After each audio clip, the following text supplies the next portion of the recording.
Maayong aga, magandang umaga. Buenos dias, assalamualaikum. Salamat pagi, good morning sa ating lahat po. Ito po si Nico Fabian, nandito ulit po sa programa natin Nick The Real Talk with Nico. And today, ngayon po is already July 31, Saint Ignatius Day po ngayon. No? Saint Ignatius Day, and for those who is celebrating the Saint Ignatius Day, I would like to say all the best and enjoy the celebration, especially yung mga Athenians, no? Mga Athenians, today is July 31st and the feast of Saint Ignatius sa Ateneo de Manila, sa Ateneo de Cagayan, Ateneo de Zamboanga, o saan pa po mayroon Ateneo School po, no? And all those areas, ang patron saint nila, si Saint Ignatius, today is the feast of Saint Ignatius. So, everything, I hope everything is running smoothly sa buhay natin po. Dito po sa Malaysia, I would like to call all my friends, mga Malaysian friends, as well as mga kababayan ko po dito sa Malaysia, particularly sa Sabah East, Malaysia, and very specific dito po sa Kota Kinabalu. Dahil nandito tayo po sa Kota Kinabalu City, ang mga kaibigan natin, ang neighboring state natin, ang Sarawak. No? Ang dami din na mga Filipinos dyan. I would like to say welcome to the program, and salamat pagi. Not only salamat pagi, but I would like to greet salamat patang, salamat malam to each and every one of us, especially ang mga kababayan ko po dyan sa Pilipinas, ang mga kababayan natin po dyan sa mga iba-ibang parte sa mundo, ang mga OFWs, no? Who are our modern heroes, sabi ni Tatay Digong. So today, mag-usap-usap tayo siguro apat na topic, and one of the topics that I'm going to touch is yun na po, ang independent indirect contempt, no? Indirect contempt, fight against the three personalities dyan po sa Pilipinas, ang officers of the law or court, no? They are very concerned because itong tatlong tao, what they did was they allegedly say something about the decision of the court when the court last week declared the impeachment trial or impeachment article of Inday Sara Duterte was unconstitutional. Medyo mahirap yun po tanggapin, sabi ang mga petitioners or ang mga tao who filed the indirect contempt against itong mga tao po who asserted, who said something which is not music to the ears of the Supreme Court po, at saka ang mga tao po, no, dyan sa Pilipinas. Dapat daw po irespeto natin po ang desisyon ng Supreme Court para wala tayong problema. After all, ang Supreme Court is the final arbitrary, no? They are the ones who interpret, read the laws po para sa mga Filipinos po.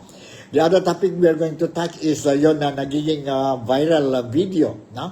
Video viral po sa social media, wherein one congressman during the election of the speaker last Monday yun po, House of Representatives, Speaker ng House of Representatives, and he was caught watching itong video, no? Video about cockfighting po. And I'm going to touch on this thing kasi mayroon tayong ditong footage, ang explanation ng isang congressman, no? Ano talaga ang nangyari. At the same time, we are going also to touch on one issue regarding the possibility of constitutional crisis po in the event the Senate will continue. The Senate will continue the impeachment trial of Inday Sara Duterte, and in the event that there will be a change in the decision of the Supreme Court, because the House of Representatives will be filing a motion for reconsideration regarding the earlier declaration of the Supreme Court on the issue of the impeachment article of Inday Sara Duterte. And finally, I will be sharing with you another footage regarding the speech of President Ferdinand Bongbong Marcos when he delivered the State of the Nation address, wherein he mentioned this phrase po, mahiya kayo po. He's talking about mga corruptions carried out by the government officials concerned, no? Regarding ang mga development projects ng administration ni Ferdinand Bongbong Marcos Jr. So these are the things that we're going to touch po. And siguro to start with, no? I would like to read a news article po coming from the Philippine Star, no? Kasi yesterday we touched on the chairmanship post of the Senate po. I think the Senate has a total of something like 44 or 45 committees po.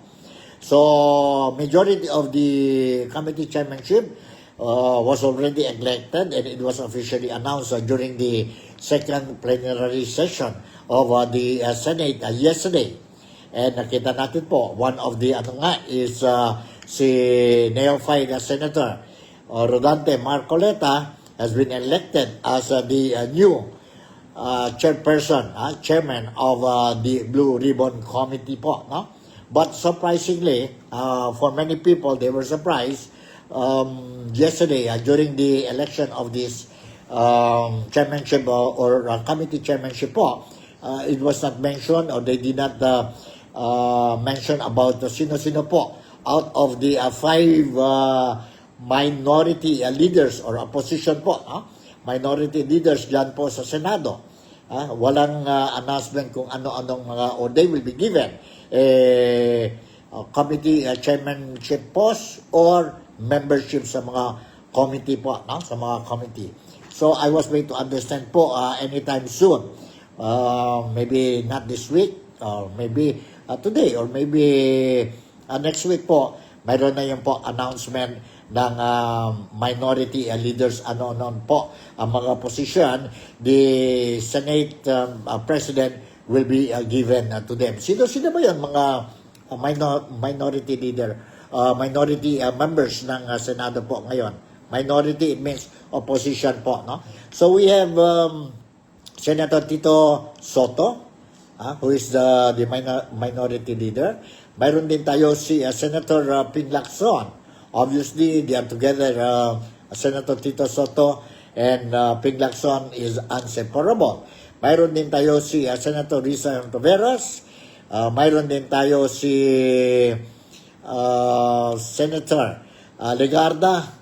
And the fifth one is Senator Mix Subiri po. So 5 yon sila po ang minority. The previous Senate team, no? Ang minority members lang po ay si former Senator Coco Pimentel at saka si Senator Risa Ontiveros. Ngayon, nagiging 5 na sila po, and they will be playing the role as the check and balance group dyan po sa Senado. In other words, opposition sila po. But although they are minority, opposition po, they will play their role as the opposition bloc dyan po sa Senado. So, expected na yun po, no? It doesn't mean that they were not mentioned last week or yesterday yata yan po, no? Ang mga memberships nila sa committees, but nothing to worry because definitely the Senate, especially the Senate presidency as a senator or Senate President Chis Escudero, definitely he will be announcing it soon if not too soon. Soon if not too soon. So relax lang tayo po. I am very sure that itong mga kandidato ninyo, especially those who supported itong 5 senators, no? you don't worry, they will be given a post. 100% yan po. No? 100%. Alright, shoutout muna tayo kay Marilu Pentojo. Pentojo is watching itong program natin, Nick Talk, the Real Talk with Nico. And at the same time, si Melvin Alviar dito yon sa Sabah po. No? Dito sa Sabah ngayon si Melvin. Nasa, ano ba siya? Pitas ba yun? Or nasa KK siya? But anyway, I would like to greet Marilu and Melvin as well as the others who are watching ang program dito sa Malaysia po, no? Dito sa Sabah, and those who are watching dyan sa Pilipinas, and those who are watching sa iba-ibang parte ng mundo. I would like to say all the best, and I wish that this day will be fruitful, memorable, and problem-free para sa atin lahat. Alright, to start with, okay, let's start na po. Let us not delay po ang programa natin. So, first thing first, I would like to share with you a news article. I am getting it from the Philstar newspaper po. It is an independent, ano ito po? This is a print media po, no? Newspaper dyan po sa Manila, po. And, maganda itong news po so that you will also know ano ba nangyari po, no? Bakit wala mga pangalan ng mga minority leaders dyan po, hindi lang sa Senado, but also dyan po sa House of Representatives, no? I'm sure you are, sabihin natin, anxious, also very keen to know kung sino-sino po ang mga minority members ng House House of Representative. Of course, ang speaker ngayon ng House of Representative si Speaker Ferdinand Martin Romualdez. And ang bagong majority leader who took over the place of Zamboanga District 2 Representative, si Congressman Jose Manuel Dalipe. Ngayon po, may bago na po ang majority leader, and it is si Congressman, si Representative Alexander Sandro Marcos, who is the eldest son of our President, si Ferdinand Bongbong Marcos. Alright? Nandito na po. Let me share with you itong balita. Dito po ang detalles. The title of the news article is House Minority Blocks Leaders in the 20th Congress. House Minority Blocks Leaders in the 20th Congress. Sino-sino yan po sila? Alright, to start with, the House Minority Bloc unanimously elected Representative Marcelino Nonoy Libanan for peace ito po as a minority leader for the 20th Congress with all 29 other members.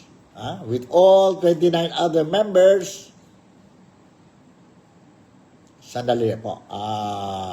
Other members supporting his continued leadership.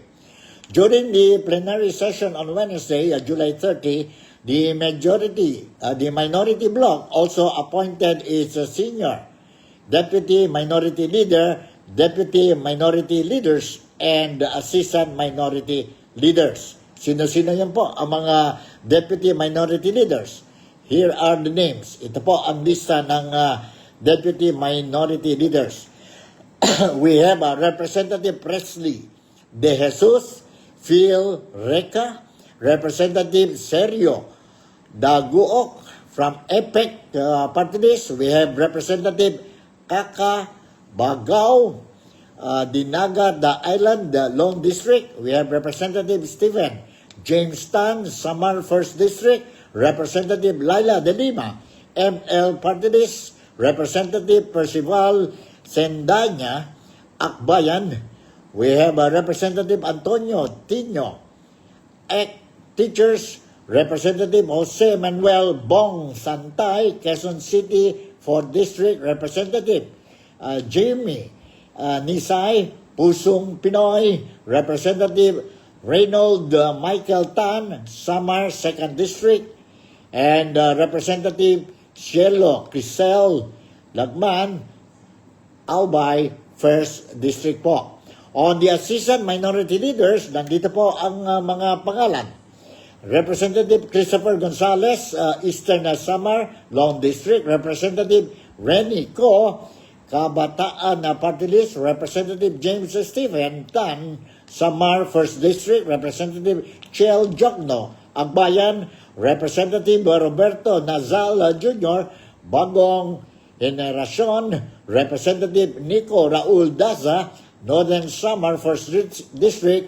Representative John Rurik Padjemos, galing sa Puso. Representative Audrey Subiri, Bukidnon 3rd District, and Representative Iris Mary Montes, 4K party list. In the House, majority and minority blocks are typically formed based on votes for the Speaker. Those who vote in favor join the minority, while those who oppose or abstain become part of the minority. Some lawmakers, however, vote for the Speaker, but later align with the minority bloc. The 20th Congress is also expected to see more lawmakers declaring themselves as independent, demonstrating the cracks even more political party affiliations supporting the administration po. Mayroon din po. Hindi sa majority, hindi sa majority bloc, neither they are a part of the minority bloc, but instead they declare themselves as a congressman, independent congressman po, and fighting for the rights of their constituents dyan po sa House of Representatives. Yeah? So, yun po. That's the list of the minority leaders, deputy and assistant deputy leaders of dyan po sa House of Representatives. Alright? So, the other video clip that I want to share with you po, unang-una, si Congressman Pulong Duterte, Congressman Pulong Duterte has identified himself as a representative, independent representative sa House of Congress. Ibig sabihin, he is independent. He doesn't belong to minority. Neither he belongs to the majority bloc. Alright? So, okay, let me share with you itong brief lang ito po, mensahe ni Congressman Pulong Duterte, and he's referring about itong tatay niya po. No? He's thanking everybody for giving the support to his father, the former president of the Philippines. And I'm referring to no other than many call him as Tatay Digong or former President Rodrigo Roa Duterte. Nandito po. Let's listen to itong footage. Hold on, Hold on. Okay.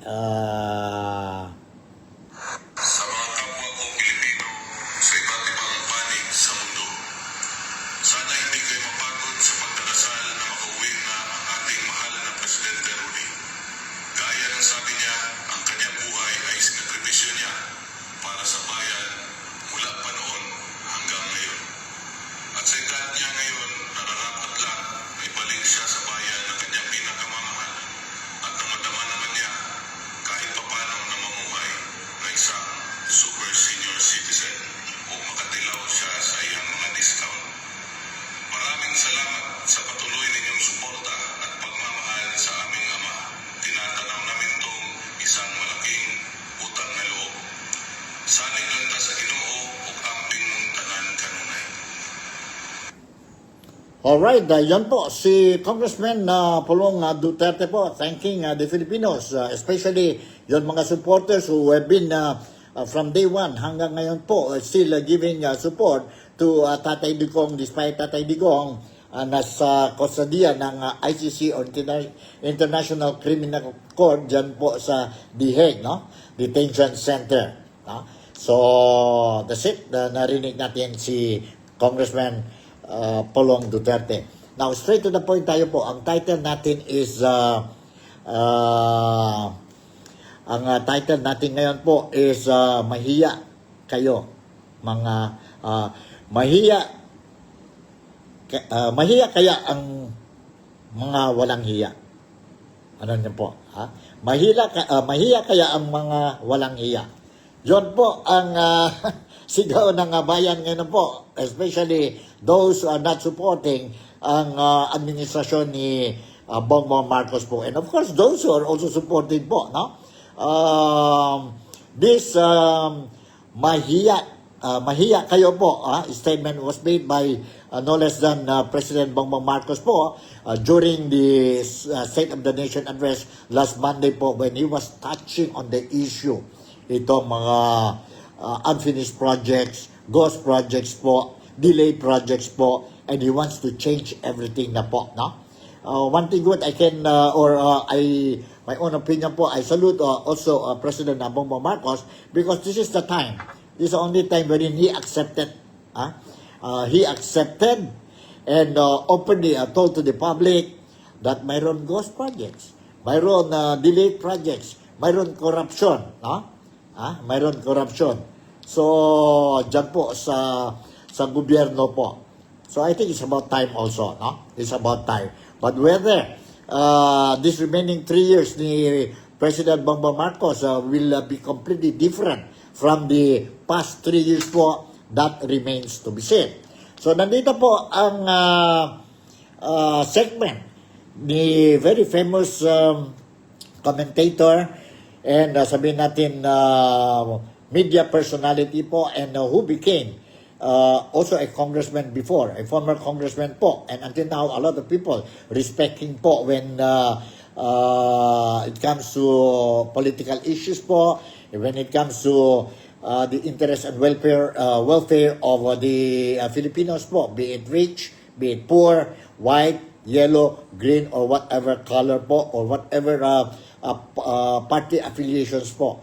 He's always concerned sa future ng Pilipinas and at the same time concerned about the welfare and interest of all Filipinos. And I'm referring to no other than si Ted Filon. Shoutout muna tayo kay Ruben Castillo, no? Kumusta kayo po, no? Kumusta kayo si Ruben Castillo from Zamboanga City, and yeah, he has been here in Sabah for quite a long time already, half of his life, and got married, he got his children here po, no? I feel sad to mention again that his local wife po, no, passed away a few months ago, but I hope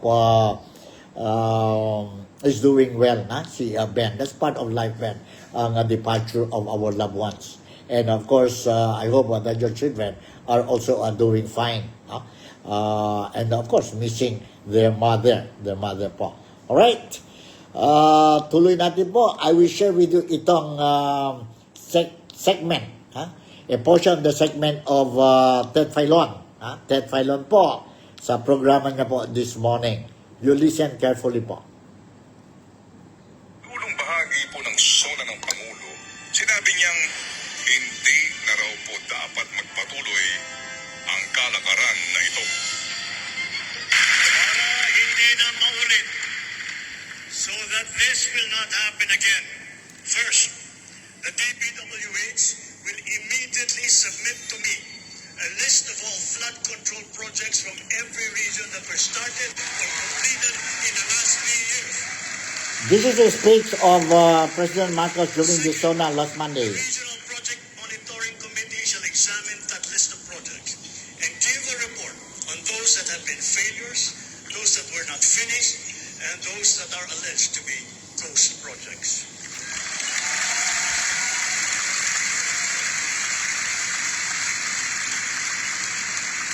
And third, we will publish this list.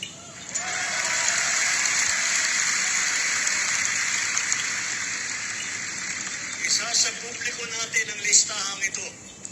Kaya ang publiko na saksi sa mga proyektong ito ay malayang suriin ang listahan at magpahagi ng kanilang nalalaman para makatulong sa ating investigasyon.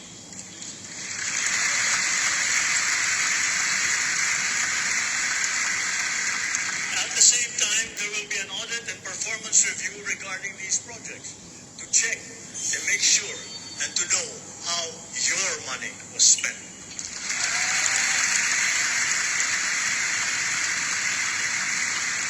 Sa mga susunod na buwan, makakasuhan ang lahat ng mga lalabas na may sala mula sa investigasyon, pati na ang mga kasabwat na kontratista sa buong bansa.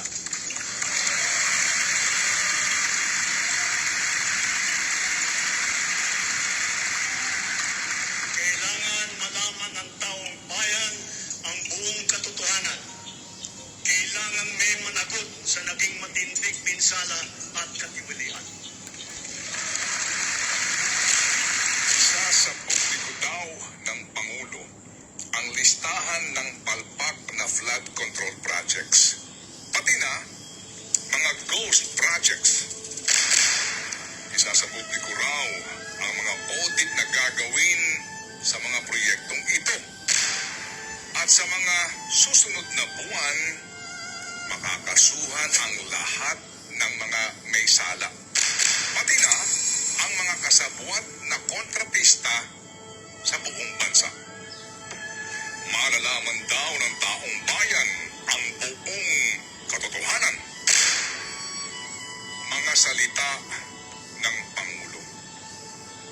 Mga pangako na naman niya. Mere words. Matupad kaya? Mangyari kaya? Kung hindi, baka ibalik sa kanya ang mga salitang mahiya ka rin. At habang aasa na naman po ang taong bayan sa mga pangakong ito, tumalab naman kaya ang mga patama ng Pangulo? Mahiya naman kaya ang mga walang ya? Ano sa palagay niyo? Think about it. Okay, think about it. Ano sa palagay ninyo po? Mahiya kaya ang mga walang hiya? No? When it comes to this issue, no? Medyo nagiging hot issue ito po dahil when you just heard the president during his SONA, he was mentioning about ghosts, ito and he will not allow this thing. He's asking the Public Works Department to submit to him the list ng mga projects, ano nangyari sa mga projects, itong sabihin natin ghost projects po, no, kung mayroon mga ghost projects, and he wants that those involved in these unhealthy activities po, he wants that they will be punished po, punished in the sense that they will take action, and mga pangalan nila po, he will publish it so that the public, the people will know po kung sino-sino itong mga tao. Matupad kaya ito, or is this another promise ni Bongbong Marcos? Too early to say, too early to judge. Ako din po, I don't want to judge po kay President Bongbong Marcos po, kasi it's just a matter of few more days, and we saw already some interviews carried out by Ted Filon sa Public Works Department, no? And they were also surprised, they admitted they're also surprised na may mga insertions po sa 2025 budget nila, and diverted also some funds po. Kaya nga, these projects were not able to be properly implemented po. I will touch on that thing on this issue po maybe tomorrow. But na-confirm na po ang Secretary ng Public Works and Highway na ganito po, mayroon mga sitwasyon na ganito. So when President Marcos was saying mahiya kayo po, no? standing ovation yan po, no? A lot of congressmen, audience during the State of the Nation address last Monday po, they all clapped their hands, and even stood up to show appreciation on the statement of Bongbong or President Bongbong Marcos. Pero mga ibang tao naman who was watching and sa TV, live telecast po, and then lumabas din sa mga social media posting, sabi nila po, may tama din yan po kasi mayroon din mga congressmen yan po, accordingly, they claim na mga congressmen are involved itong mga kalukuhan sa mga development projects ng gobyerno po, they are also involved kagaya sa, okay, I'll give you one example, and I think it has been openly known to the public na ang computer, mga laptop po para sa mga estudyante sa mga eskwelahan po, Sino ba ang contractor dyan po? Or who was, what company won in the bidding? Hindi ba isang congressman yun po? Isang congressman yun? And ano mga teachers, they were complaining, the recipients, hindi pa na totally, not all computers were distributed or given to the schools nationwide. And those who already got their computers po, sira at saka mahina. Mahina daw talaga po. Mahina. They cannot use it. So, ibig sabihin, there is something wrong. Henki-penki yun po,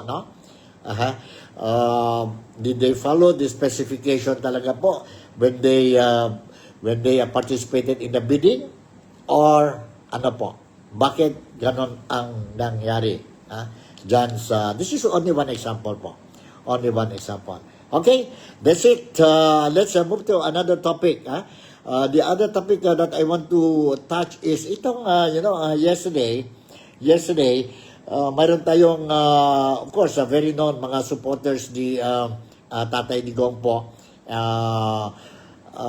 They filed or submitted a complaint dyan po sa korte natin sa Pilipinas, dyan po sa Manila.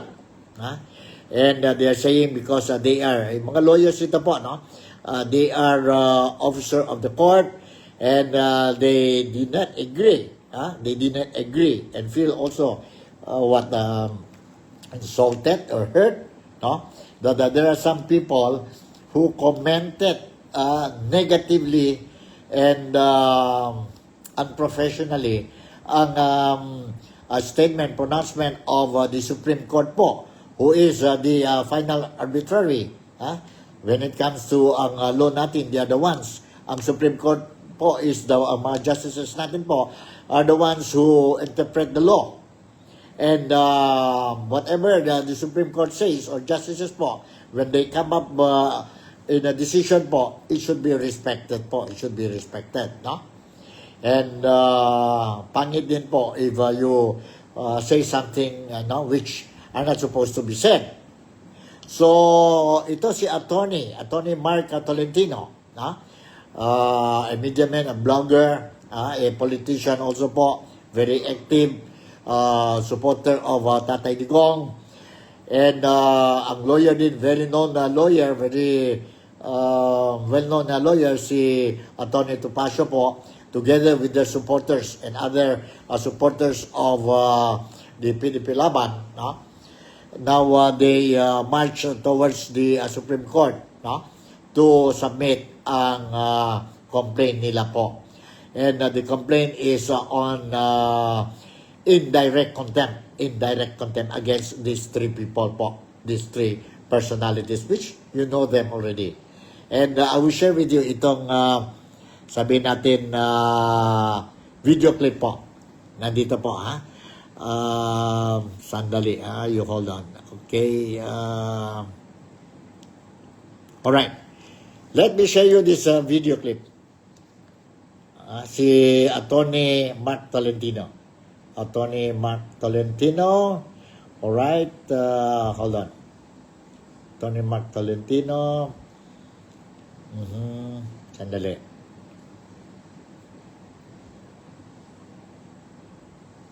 Sandali lang po. Okay, 206. 206, 207. 207 po. Nandito po. Let's listen to this. Tama ko si Attorney Ferdinand Tomasio, yung idol ko. Nandiyan na, katabi ko. Kasama ko din This is Attorney Tony Alex Mark Mendoza, Tolentino. ng mga concerned lawyers. Mag-file po tayo ngayon ng petition for indirect contempt against Congressman Percival Sendanya. Second, Professor Richard Hidarian. At yung best friend, I repeat, yung best friend ni Atty. Tomasio, si Secretary Larry Gadon. Larry Gadon! Larry Gadon! Sila nagsabi nun, ha? Hindi ako. Ang gawin po natin, for example, kay Percival Sendanya, sinabihan niya Supreme Court na Supreme Cuddler ng mga corrupt na mga opisyales. Second, itong si Richard Hidarian, nag-post sa Facebook at sa Twitter niya na lahat daw ng mga justices sa Supreme Court appointee ng mga Duterte, therefore, hindi independent ang Supreme Court. Bilang abogado, as an officer of the court, we have the obligation to defend the integrity and the independence of the highest court of the land. Yes! Yes! Bakit? Kasi kung wala ng credibility ang Supreme Court, wala ng matirang justisya sa Pilipinas. That's why, as lawyers and as a Filipino, we have the obligation to defend the independence and the impartiality of the Philippine Supreme Court. Yun ang gagawin po natin ngayon.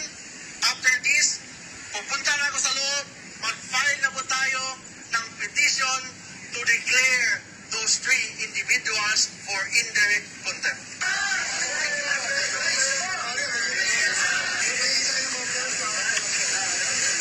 Forget crunches. This is Alright, yan po. Narinig natin kay Attorney Mark Tolentino po, defending ang institution ng Supreme Court po, no?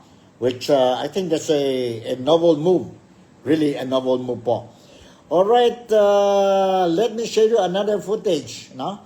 About what transpired, ano talaga nangyari po dyan sa Manila, yung grupo nila Attorney Tolentino and Attorney Tomasio po, together with their followers po, they are marching towards saan ito? Towards Supreme Court building. Nagmarcha papunta sa harap ng Korte Suprema sa Maynila ang iba't ibang grupo. Kabilang ang mga miyembro ng Citizen Crime Watch, Duterte Youth Party List, at may kasama rin sila na grupo ng mga abogado. Ito'y bilang pagpapahayag ng suporta sa Korte Suprema na naharap sa mga batikos. Kasunod ng desisyon na nagdeklarang unconstitutional ang Articles of Impeachment laban kay Vice President Sara Duterte. Gate nila hindi patas ang pagbatikos sa SC dahil sa inilabas nitong desisyon. Dahil rito, misula kasi manong nami-mislead ang publiko sa tunay na papel ng hudikatura sa pamahalaan. Kaya bilang mga officer of the court, sa tingin nila dapat silang tumindig at idepensa ang SC. bakit natin pinagtatanggol ang Supreme Court? Pag hindi mo pa pinagtanggol ang Supreme Court, ano pa ang basihan ng hustisya sa bansa? Sabi ni Ronald Cardema ng Duterte Youth Party List, kung titignan ang ponente o nagsulat ng desisyon, si Justice Marvic Leonel na appointee pa ni dating Pangulong Noynoy Aquino. It's not just a regular filing. It was already decided by the highest court of the land. So, hindi mo dapat banatan ng Korte Suprema. Nakita naman ninyo yung bagong appointee ni Pangulong Bongbong Marcos.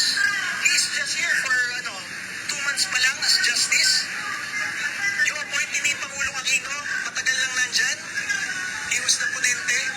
They all had a unanimous decision that that impeachment proceeding was unconstitutional. Kasabay nito, naghain din sila ng petisyon para ipakontempt sina Congressman Percy Sendanya at political columnist na si Richard Hidarian. May bukod na petisyon din sila laban kay Secretary Larry Gadon dahil sa mga negatibo nitong komento sa SC. Hiniling din nila na maglabas ng cease and desist sa mga ito at paliwanagin sila ng korte.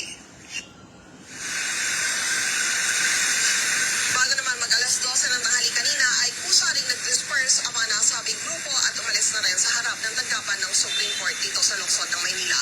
Balik sa inyo dyan, Alex. Okay. Okay, yan po. That's the scene dyan po sa Manila yesterday po. Hindi yan ngayon, no? Yesterday yan po, no? They defended ang institution, ang Supreme Court natin dyan sa Pilipinas. Ang dalawang lawyer together with their supporters po, si Attorney Mark Tolentino as well as si Attorney Topacio po, no? So, for the negative comments released or issued by itong tatlong tao po, no? Tatlong tao. And another footage I'm going to share with you, brief lang ito po. Ang statement ni Attorney Topacio. Nandito po, let's listen to this. Alam niyo po, kaibigan ko yan si Atty. Gadon. In fact, lagi kami nagko-concert yan. But kasamang Larry, I'm sorry, but this is no laughing matter. I'm an officer of the court and as such, isang katungkulan ko na ipagtanggol ang karangalan at reputasyon ng ating kataas-taasang hukuman. So, I'm sorry. I hope we can still be friends. Sa akin, this is nothing personal. This is part of my duties as an officer of the court. I had to do this. I hope you understand. Alam ko na kung ikaw ay abogado pa rin hanggang ngayon at ako ang gumawa nito if the situation were reversed, you would have done the same thing. Pero kung gusto mo magkantahan, wala pong problema sa akin. Passion natin yan, kasamang Larry. Alright, yun po ang boses statement ni Attorney Topacio po. Topacio. Alright, earlier you heard about the impeachment of Inday Sara Duterte po. So, let me share you another video clip. Video clip. And itong video clip po is about the former Associate Justice po dyan sa Supreme Court, si Justice Adolfo Ascuna, no? Let's listen to his statement. Alright, sandali po. Sana yun. Sandali yun po. Regarding the impeachment of Inday Sara Duterte po at saka Senado at saka Congress. Ang issue po, nandito. Let's listen to this. That could be true in the sense that magpapanggaan yung dalawang organ ng ating gobyerno. At yan po, pag mangyari yan, ay talagang constitutional crisis yan. Kaya dapat i-avoid natin yan. Mientras tanto na mayroon pang paraan na motion for reconsideration, huwag muna ituloy yung trial. Opo, di po ba yan din ang pinag-uusapan natin noon, Justice, na hindi nga, dahil may division, hindi maaring mangialam o mag-overlap ang power ng isang branch dun sa kabila. Pero hinihintay din naman po natin ang sasabihin ng Korte Suprema dito. So medyo naguluhan po ako dahil may sinabi na ang Korte Suprema, may decision pa rin po pala ang Senate Committee, ay yung Senate Impeachment Court. Ang masabi ko dyan ay yung dapat gawin ng Senado ay wag munang maintain the status quo, wag munang mag-trial. Ngunit hindi naman kailangan tanggapin na nila yung desisyon ng Supreme Court dahil maaari naman silang mag-file a motion for reconsideration, maaari silang humingi ng oral arguments dahil party sila sa dalawang kaso pending Supreme Court. Hindi lamang ang Kamara. Ang Senado ay tinapla rin. Okay. Alright, yun po, si former Justice ng Supreme Court, si Justice Attorney Adolfo Ascuna. So, yun po, ang latest updates regarding sa impeachment trial ni Inday Sara Duterte po. Manili, wag na muna tayo i-confuse ourselves. Let us not confuse ourselves po, no? Maghintay na lang tayo po sa August 6. You already heard, we already announced dito po sa programa natin Nick Talk, The Real Talk with Nico. Nag-announce na tayo po and I even showed ang live footages ni Senate President Chis Escudero during the opening of the 20th plenary session nila po dyan sa Senado po last Monday, na they are going to tackle it. Second session pala yun. They are going to tackle the issue of the impeachment trial of Inday Sara Duterte sa August 6, wherein they will debate, they will discuss thoroughly. And should there be any motion for dismissal of the complaint, impeachment complaint, or any other things po, no? Now, they will be making a decision via voting po. Now you can see even lawyers left and right po, they're talking about pwede ito continue po or do not continue muna dahil maghintay pa ang motion for reconsideration to be filed by the House of Representatives and so forth and so on. So you're just, the tendency ang mga Filipinos po, when we hear this kind of different interpretations po, no? We tend to get confused po. So my advice is, let us wait until August 6 po. Kunting tulog na lang. Now is July 31st na po, last day of July. Tomorrow is August 1st na po. So kunting tulog na lang po. And the following week po, we will be able to know ano talaga ang stand itong issue ni Inday Sara Duterte po. So, kunting pasensya na lang. Kunting pasensya. Alright. Now, the other topic I'm going to touch, I think this will be my last topic po, no? Nagiging viral. I don't know if you also saw. Nagiging viral itong isang congressman while last Monday, was it just Monday morning yata yun po, when they are electing ang Speaker of the House po, dyan po sa Kongreso. Unfortunately or luckily lang po, no? We don't know anong the right word, luckily or unfortunately to use. Now, isang congressman ang may video, may camera, managed to take him po, no? And he is looking at the handphone, ang handphone niya po. And sa loob ng handphone niya po, is watching po, may manok fighting. So parang sabog yun po, no? Sabog yun po. So immediately, nagiging viral yun. Nagiging viral. And mayroon nagsabi na he was watching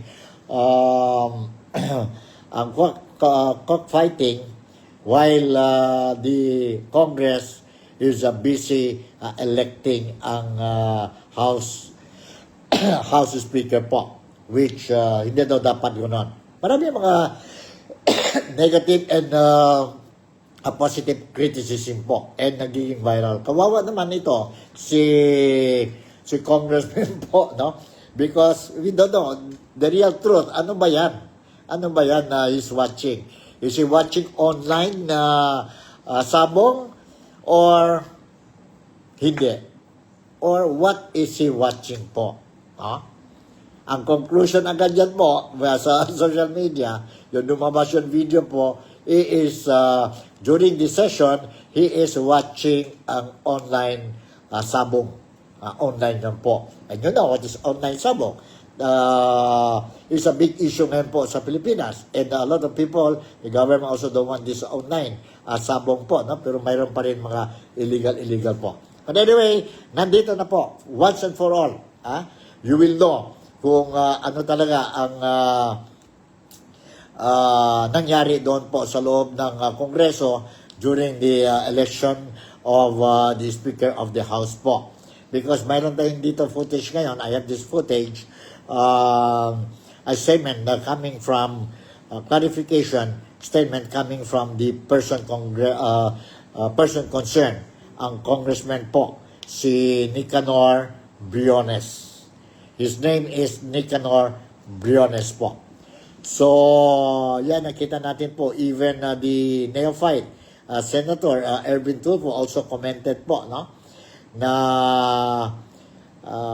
negative comment po. But the message is also good. Sabi niya, kung don't do that, just wait until after you do your job as a congressman po. Dahil, sabi ni Senator Erwin, the people are paying your salary, no? And it's not only hundreds po, no? By the thousands po. And it is unbecoming for congressmen while attending a session, you will be watching this online sabong. But it's not confirmed. Online ba yan po? Hindi, it's not confirmed yet po. So, this video clip I'm going to share with you, malalaman natin po kung online ba yon o hindi online. Pero damage has been done. Nandyan na po. But I hope it will serve as a lesson to other lawmakers po, no? When you are attending a session, focus your mind, focus yourself sa agenda ng session ninyo po, no? Ng session ninyo. And do not waste your time or spend time receiving calls, no? Or some might be playing some games dyan po sa cellphone ninyo po while the session is ongoing. I hope it will serve as a lesson. Not only to the congressmen, senators, and government officials, but also to everybody po, no? Any kind of meetings po, when we talk about meeting, serious meeting, let us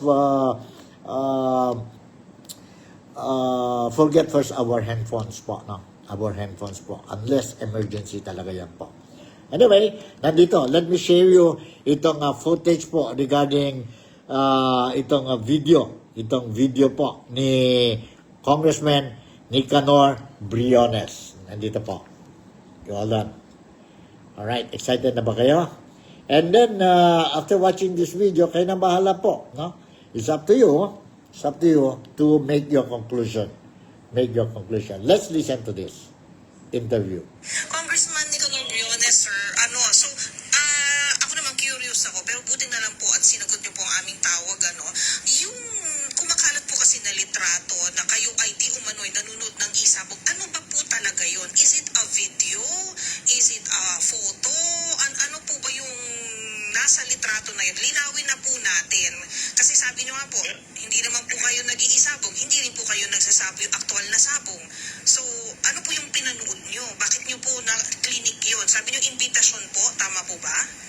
Tama, meron nag-iimbita sa atin na yung pamangkin ko, pinarwag yung practice sabong, practice na walang tari, walang tao, walang pustahan. At tayo ay gustong pasagiin. Ang ibig sabihin, mag-participate ka at may mga, siyempre, pinawawala yan sa mga lalo na tayo humingi ng tulong sa iba't ibang leader, may mga sapuman, may mga mayor, mga kung sino-sino. So, na-invite tayo. Opo. Tinignan ko lang, ilang oras yung butuhan Tignan ko lang. Sumilip lang, sinilip nyo lang po. Ilang segundo lang po yun, yung pagsilip nyo. Binikot ko lang pag dahil hindi nga ako marunong Pero Kong, yung link na yon, hindi ho ito online sabong na Hindi. ano po yung Nakakaya kayo. ano nakalagay? Practice sabong? Hindi. Parang may nakaalala na ito yung mga manok na gustong ilaban. Pinanood ko na. Parang iniinggan nyo kayo. Kumbaga sa ako ay kung sa pagkain sa atin pinatatakam-takam kahit baka matitimusan ninyo, di ba rin? Parang gayon. Parang tipo pag nagustuhan mo. Nainggan nyo kay di... Pero, hindi na tayo kasi hindi tayo paisip dyan. Okay. Now, ano ang inyong stand sa isa pong sa online gambling? Ako, sinabi ko na sa akin kung pwede total pan niya. Kung hindi rin naman kayang i-regulate ng ayos. Kasi ultimong bata, ultimong mga empleyado namin sa poultry, sa poultry, yung mga empleyado namin kwartyan dyan ito, ay nag-scatter, nagtatalpak, so, against ako dyan, dahil nahihirapan kami. Opo. Kaya minsan nakakagawa ng kalukuhan yung mga empleyado. Meron tayong farm, poultry, bakery. Meron tayong 15,000 janitor at janitor. Ay, di siyempre, pag walang ginagawa yan, ay nakakapag kung ano-ano. Kaya lang ano ba yung Alright, yun po. Narinig natin ang audio. Ang audio ni Congressman Nicanor Briones. He's the one po. Nasa video yun po. He's the one. So what do you think? Is he a victim of irresponsible video posting sa Facebook? Or what? Totoo ba ang sinasabi niya? He doesn't play sabong. He don't know itong sabong, and he's one leader, one congressman who totally agree that online sabong should be scrapped dyan po sa Pilipinas because it is affecting children, families, the Filipinos po. So, yun ang but at least we have this video clip po that I managed to get sa mainstream media po, lumabas dyan sa Pilipinas po. At least malaman natin po ano talaga nangyari kung ano ba ito. So now the question is whether you believe him or you don't believe him. Unless mayroon tao lumabas and say this congressman is a supporters ng online sabong and he plays fighting games, no? Ganon dyan po, kung mayroon. Kung wala, siguro But anyway, kaya sabi ni Senator Erwin Tulfo na he will leave it also to the Committee on Ethics ng House of Representatives po regarding itong issue ni Congressman Nicanor Briones po. Nicanor Briones. So yan po. At least, alam natin po, at least we saw. Now we are no longer blurred on the issue po, no? Kasi mahirap na po, no? Ang dami mga fake news, ang dami din, and then once fake news are out, so definitely kawawa din ang mga nagiging biktima din ang mga tao po. So sana po this will be clear. Kung inosente siya, then inosente siya, no? Let's forget the whole issue.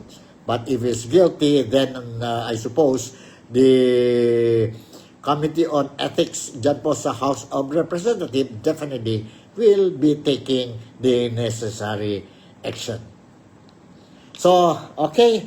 Siguro hanggang dito na lang tayo po ngayon for this episode. July 31 na po tayo, last day ng July, and tomorrow we are going to start a brand new month, no? A brand new month. First day is August 1st po, and let's hope that the month of August will be a fruitful, memorable, and problem-free month for all of us po, no? For all of us. So in the meantime, si Nico Fabian would like to extend again ang greetings ko po to all who are celebrating the feast of St. Ignatius po, no? Dyan sa Pilipinas or anywhere else, no?